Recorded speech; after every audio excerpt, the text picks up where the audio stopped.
Hello MSc, welcome back to my channel. आज का हमारा लेक्चर रहेगा important topics of organic chemistry MSc first semester chemistry के लिए।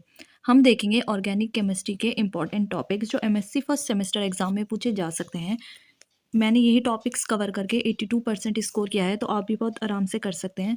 तो ये लेक्चर एमएससी फर्स्ट सेमेस्टर वाले बच्चों के लिए बहुत ही ज़्यादा यूज़फुल रहने वाला है। तो अगर आप नए हैं तो मेरे चैनल को सब्सक्राइब कर लें और बेल आइकन प्रेस कर लें, जिससे कि आपको सारी पढ़ाई की लेटेस्ट वीडियोज़ मिलती रहें। और अगर आपको मेरी वीडियोज़ अच्छी लगती हैं तो उसको लाइक और शेयर करना ना भूलें। तो चलो हम शुरू करते हैं अपना आज का लेक्चर जो है ऑर्गेनिक केमिस्ट्री के इंपॉर्टेंट टॉपिक्स। तो सबसे पहले हम शुरू करेंगे अपनी पहली यूनिट। हमारी पहली यूनिट का नाम है nature of bonding in organic molecules. ये बहुत ज़्यादा इंपॉर्टेंट यूनिट है जिसमें से काफ़ी सारे क्वेश्चंस आते हैं, और ये लेक्चर काफ़ी बड़ा रहने वाला है क्योंकि इसमें बहुत ही ज़्यादा इंपॉर्टेंट टॉपिक्स हैं ऑर्गेनिक केमिस्ट्री के, जैसे कि इसकी 7 यूनिट्स आएंगी एग्जाम में। तो इसका पहला क्वेश्चन है कंजुगेशन। What is conjugation? हमें कंजुगेशन के बारे में पता होना चाहिए, और आपको कंजुगेशन के साथ साथ क्रॉस कंजुगेशन, रेजोनेंस और हाइपर कंजुगेशन के बारे में भी करना है। ये शॉर्ट नोट के फॉर्म में आ सकता है, और क्वेश्चन पेपर के अकॉर्डिंग कि लास्ट ईयर कैसे क्वेश्चन आया था उसमें क्रॉस कंजुगेशन पूछा गया है। फिर सेकंड क्वेश्चन है बॉन्डिंग इन फुलरीन्स और एन्युलिन्स। फुलरीन में क्या बॉन्डिंग होती है और एन्युलिन्स के बारे में फुलरीन को आपको पूरा कर लेना है। ये देखिए लास्ट ईयर एग्जाम में आया है शॉर्ट नोट के फॉर्म में, बॉन्डिंग इन फुलरीन। तो 2 क्वेश्चन हमें पहली यूनिट से मिल गए, एक है बॉन्डिंग इन फुलरीन और ये है क्रॉस कंजुगेशन। तो 2 क्वेश्चन यूनिट फर्स्ट से हमें मिल चुके हैं। अब हम थर्ड क्वेश्चन देखेंगे, alternate and non alternate hydrocarbons. Alternate और नॉन अल्टरनेट हाइड्रोकार्बन्स कौन कौन से होते हैं उसके बारे में हमें डिटेल में पता होना चाहिए। ये भी एक इंपॉर्टेंट टॉपिक है और लास्ट ईयर ये एग्जाम में पूछा गया है। ये देखिए मैं आपको दिखा देती हूँ। ये देखिए, ये लॉन्ग आंसर टाइप में उसका एक पार्ट बन के आया है कि right A note on alternate and non alternate hydrocarbons. हमें अल्टरनेट और नॉन अल्टरनेट हाइड्रोकार्बन्स के बारे में बताना है।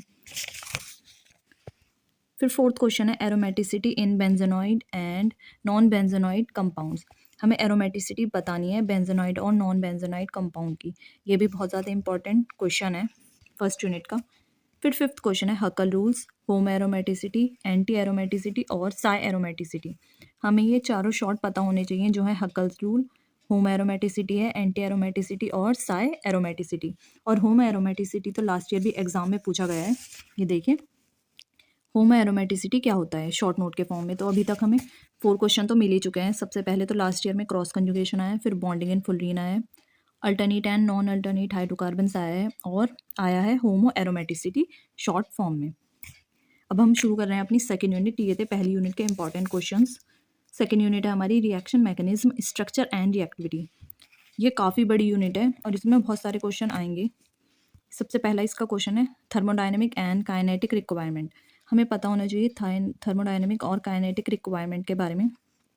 फिर सेवन्थ क्वेश्चन है kinetic and thermodynamic control. Kinetic और थर्मोडायनेमिक कंट्रोल के बारे में पता होना चाहिए, और ये लास्ट ईयर एग्जाम में पूछा गया है लॉन्ग क्वेश्चन में। ये देखिए सेक्शन बी लॉन्ग क्वेश्चन था, इसमें ये एक पार्ट बन के पूछा गया है कि explain the concept of thermodynamic and kinetic control of a reaction using the example of the reaction of N unsymmetrical ketone with a base. तो हमें कॉन्सेप्ट बताना था थर्मोडायनेमिक और काइनेटिक कंट्रोल का किसी रिएक्शन के लिए एग्जाम्पल की मदद से। फिर 8th क्वेश्चन है isotope effect, hard and soft acid and bases. Isotope effect करना है हमें, और आइसोटोप इफेक्ट के साथ साथ हमें आइसोटोप लेबलिंग भी करना है, क्योंकि isotope labelling last year exam में पूछा गया है। Hard and soft acid basis क्या होते हैं वो भी पूछा गया है। ये देखिए मैं आपको दिखा देती हूँ, ये भी क्वेश्चंस भी दोनों पूछे गए हैं। Discuss isotope labelling and determination of reaction mechanism. हमें डिस्कस करना है आइसोटोप लेबलिंग के बारे में रिएक्शन मैकेनिज्म को डिटरमाइन करने के लिए। और एक लॉन्ग क्वेश्चन के शॉर्ट पार्ट में ये पूछा गया है define hard and soft basis and acids. Last year exam बहुत टफ आया था, हर एक क्वेश्चन के 2-2 3-3 पार्ट तो आए थे लॉन्ग क्वेश्चन में भी। तो अब आपको अच्छे से टाइम मैनेजमेंट करना है, क्योंकि लॉन्ग क्वेश्चन के भी 3-3 या 2-2 पार्ट आए हैं। फिर 9th क्वेश्चन है Hammett equation and linear free energy relationship. हमें हेमिट इक्वेशन और लीनियर फ्री एनर्जी रिलेशनशिप के बारे में बताना है, और ये क्वेश्चन भी लास्ट ईयर पूछा गया है। ये देखिए शॉर्ट नोट में, शॉर्ट नोट के भी पार्ट आए हैं सब। एक तो आइसोटोप लेवलिंग थी जो मैंने आपको बता दिया, और इसका सेकंड पार्ट यह है कि explain the significance of substituent constant. हमें सब्स्टिट्यूएंट कांस्टेंट का सिग्निफिकेंस बताना है। तो ये हो गया है सेकंड यूनिट के क्वेश्चंस कंप्लीट। जितने भी इंपॉर्टेंट थे मैंने आपको करा दिए हैं बहुत ज़्यादा, क्योंकि फिर क्वेश्चंस हो जाएंगे। अब हम अपनी थर्ड यूनिट पे चलेंगे जो है एलिफैटिक न्यूक्लियोफिलिक सब्स्टिट्यूशन। उसका पहला क्वेश्चन ये है SN1 रिएक्शन। हमें एक पता होनी चाहिए कि SN1 रिएक्शन कौन सी है, SN2 रिएक्शन और सेट मैकेनिज्म। इन तीनों के बारे में हमें अच्छे से कवर करना है क्योंकि ये कोई सा भी पूछा जा सकता है और ये है एलिफैटिक न्यूक्लियोफिलिक सब्स्टिट्यूशन के लिए। फिर उसके बाद में 11th क्वेश्चन है neighbouring group participation by pi and sigma bond. हमें नेबरिंग ग्रुप पार्टिसिपेशन बताना है पाई और सिग्मा बॉन्ड का, और ये क्वेश्चन एग्जाम में पूछा गया है लास्ट ईयर। मैं आपको अभी दिखाती हूँ, ये देखिए लॉन्ग क्वेश्चन में ये पूछा गया है discuss neighbouring group participation by pi and sigma bond. तो ये क्वेश्चन लॉन्ग क्वेश्चन के अंडर एक पार्ट में पूछा गया है। फिर 12th क्वेश्चन है application of NMR spectroscopy in detection of carbocation. हमें एप्लीकेशन बतानी है NMR स्पेक्ट्रोस्कोपी की जब हम डिटेक्ट करते हैं कार्बोकेटायन को। फिर 13 क्वेश्चन है एम्बिडेंट न्यूक्लियोफाइल। एम्बिडेंट न्यूक्लियोफाइल क्या क्या होते हैं वो हमें पता होना चाहिए। फेस ट्रांसफर कैटेलाइसिस और radio selectivity. Ambient nucleophile, phase transfer catalysis और रेडियो सेलेक्टिविटी के बारे में आपको शॉर्ट में करना है। ये शॉर्ट क्वेश्चन में पूछा जा सकता है। ये देखिए ये 2 क्वेश्चन पूछे भी गए हैं लास्ट ईयर, दे रहे हैं शॉर्ट क्वेश्चन में। Right notes on the following, हमें फॉलोइंग के ऊपर नोट्स लिखना था। पहला था application of NMR spectroscopy in the detection of carbocation. Carbocation को डिटेक्ट करने के लिए एप्लीकेशन बतानी है NMR स्पेक्ट्रोस्कोपी की। और सेकंड था एम्बिडेंट न्यूक्लियोफाइल। ये सारे क्वेश्चंस जो मैं आपको करा रही हूँ ये सारे 1 या 2 बार तो एग्जाम में पूछे गए हैं, तो ये काफ़ी ज़्यादा इंपॉर्टेंट है। इसके साथ हम चलेंगे अपनी 4th यूनिट पे। हमारी 4th यूनिट है एरोमेटिक न्यूक्लियोफिलिक सब्स्टिट्यूशन। ये जो क्वेश्चंस थे यहाँ तक ये थे एलिफैटिक न्यूक्लियोफिलिक सब्स्टिट्यूशन के। अब हम यहाँ से शुरू हो जाएंगे एरोमेटिक न्यूक्लियोफिलिक सब्स्टिट्यूशन के क्वेश्चन। तो इसमें हमें एरोमेटिक SN1 रिएक्शन के बारे में पता होना चाहिए, SN2 और बेंजाइन मैकेनिज्म के बारे में आपको याद करना है या कवर करना है क्योंकि इंपॉर्टेंट है। फिर 15th क्वेश्चन है effect of substrate structure, leaving group and attacking nucleophile. ये सारे फैक्टर्स अफेक्टिंग है न्यूक्लियोफिलिक सब्स्टिट्यूशन रिएक्शन के एरोमेटिक रिएक्शंस को, जो है effect of substrate structure, leaving group और अटैकिंग न्यूक्लियोफाइल। और ये पूछा भी गया है, ये देखिए discuss the effect of substrate structure on aromatic SN1 reaction. तो ये आपको कंप्लीट करना है या तो ये आपको करना है। फिर 16th क्वेश्चन है। 16th क्वेश्चन में मैंने आपको नेम रिएक्शन बताई हैं जो इंपॉर्टेंट है, जैसे कि von Richter, Sommelet Hauser, Smiles rearrangement, diazonium coupling, Vilsmeier reaction और गेटरमान कोच रिएक्शन। ये 6 रिएक्शन बहुत ज़्यादा इंपॉर्टेंट है और आपको नेम रिएक्शन तो कर ही लेनी चाहिए क्योंकि एक लॉन्ग क्वेश्चन तो आपको इसमें मिल ही जाएगा।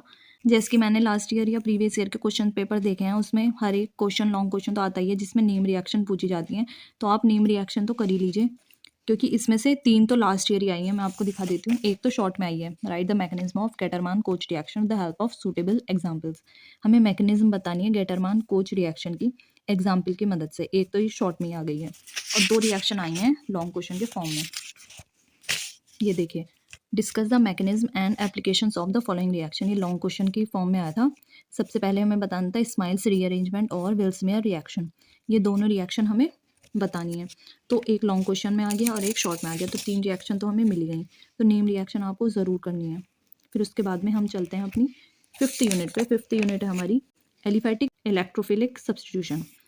इलेक्ट्रोफिलिक सब्स्टिट्यूशन बताना है एलिफैटिक कंपाउंड्स का। ये है SE1 एंड SE2 मैकेनिज्म। हमें पता होना चाहिए कि SE1 और SE2 मैकेनिज्म क्या होता है। और फिर है इसके अंदर effect of substrate, leaving group and solvent polarity on reactivity. Reactivity पर सबस्ट्रेट का क्या इफेक्ट पड़ता है, लीविंग ग्रुप और सॉल्वेंट पोलैरिटी का।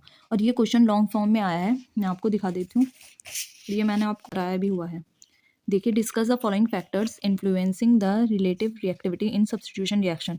ये लॉन्ग क्वेश्चन में पूरा आ गया है जिसमें हमें सिर्फ फैक्टर्स ही बताने हैं कि रिएक्टिविटी पे क्या फैक्टर्स इफेक्ट करते हैं। सबसे पहला है इफेक्ट ऑफ सबस्ट्रेट पे क्या इफेक्ट होगा, लिविंग ग्रुप और सॉल्वेंट पोलैरिटी पे। तो ये बहुत ज़्यादा इंपॉर्टेंट क्वेश्चन है और ये लॉन्ग फॉर्म में आया है। उसके बाद में हम चलते हैं अपनी 6th यूनिट पे। 6th यूनिट है हमारी एरोमेटिक इलेक्ट्रोफिलिक सब्स्टिट्यूशन। ये थी हमारी एलिफैटिक वाली और ये है एरोमेटिक। तो इसका पहला क्वेश्चन है arenium ion mechanism. Arenium ion mechanism के बारे में बताना है और उसका एनर्जी प्रोफाइल डायग्राम बताना है। ये मैंने आपको करा दिया है, आप इसको जाके देख सकते हैं। फिर 20 क्वेश्चन है ऑर्थो पैरा रेशो और इप्सो अटैक। ये क्वेश्चन बहुत ज़्यादा इंपॉर्टेंट है कि ऑर्थो पैरा रेशो के बारे में हमें बताना है और इप्सो अटैक। और ये लास्ट ईयर एग्जाम में पूछा भी गया है। ये देखिए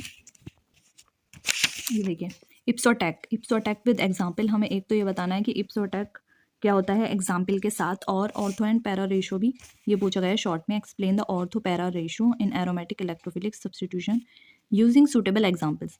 हमें इस सूटेबल एग्जाम्पल्स की मदद से ऑर्थो पैरा रेशो बताना है एरोमेटिक इलेक्ट्रोफिलिक सब्स्टिट्यूशन में। तो ये जितने भी मैं आपको क्वेश्चन करा रही हूँ बहुत ज़्यादा इंपॉर्टेंट क्वेश्चन है, और ऑर्गेनिक केमिस्ट्री का सिलेबस बहुत ज़्यादा है, तो आपको बहुत सारा ही करना पड़ेगा अगर आपको अच्छे मार्क्स लाने हैं तो। फिर 21 क्वेश्चन है नेबरिंग ग्रुप असिस्टेंस। हमें नेबरिंग ग्रुप असिस्टेंस के बारे में बताना है, और ये क्वेश्चन भी लास्ट ईयर एग्जाम में पूछा गया है। ये देखिए शॉर्ट के साथ ही पूछा गया है इप्सो अटैक के साथ नेबरिंग ग्रुप असिस्टेंस के बारे में। तो इप्सो अटैक और नेबरिंग ग्रुप असिस्टेंस भी आपको करना है शॉर्ट नोट के फॉर्म में, और ऑर्थो पैरा रेशो भी शॉर्ट क्वेश्चन में आया है। उसके बाद में हम चलते हैं अपनी लास्ट यूनिट पे, जो है फ्री रेडिकल रिएक्शन। इसका जो पहला इंपॉर्टेंट क्वेश्चन है वो है allylic halogenation NBS oxidation of aldehyde to carboxylic acid. Allylic halogenation की ऑक्सीडेशन बतानी है हमें एल्डिहाइड से कार्बोक्सिलिक एसिड के लिए। और 23 क्वेश्चन है coupling of alkynes and arylation of aromatic compound by diazonium salts. हमें कपलिंग करनी है एल्काइंस की और एराइलेशन करना है एरोमेटिक कंपाउंड का, वो भी डाइजोनियम सॉल्ट की मदद से। और ये दोनों क्वेश्चन कल लास्ट ईयर एग्जाम में पूछे गए हैं, वो भी लॉन्ग क्वेश्चन के फॉर्म में। देखिए मैं आपको दिखा देती हूँ लॉन्ग आंसर टाइप में। Discuss the following. पहला क्वेश्चन था allylic halogenation NBS oxidation of aldehyde to carboxylic acid, और सेकंड था coupling of alkynes and arylation of aromatic compounds by diazonium salt. तो ये दोनों क्वेश्चन लास्ट ईयर भी exam में पूछे गए हैं। और सबसे लास्ट क्वेश्चन है वो है सैंडमेयर एंड हुंस्टिकर रिएक्शन। आपको सैंडमेयर और हुंस्टिकर रिएक्शन भी करनी है, क्योंकि ये भी नेम रिएक्शन है और ये भी आ सकती हैं। और फ्री रेडिकल रीअरेंजमेंट भी कर लीजिएगा। तो ये थे इंपॉर्टेंट टॉपिक्स या क्वेश्चंस जो ऑर्गेनिक केमिस्ट्री के बहुत ज़्यादा इंपॉर्टेंट टॉपिक्स हैं। आपको ये सारे करने हैं क्योंकि इसका सिलेबस बहुत ज़्यादा है। होप ये लेक्चर आपके लिए यूज़फुल होगा। अगर आप नए हैं तो मेरे चैनल को सब्सक्राइब कर लें और बेल आइकन को ज़रूर प्रेस कर लें, जिससे कि आपको सारी पढ़ाई की लेटेस्ट वीडियोज़ मिलती रहें। और अगर आपको वीडियोज़ अच्छी लगती है तो उसको लाइक और शेयर करें। Thank you for watching.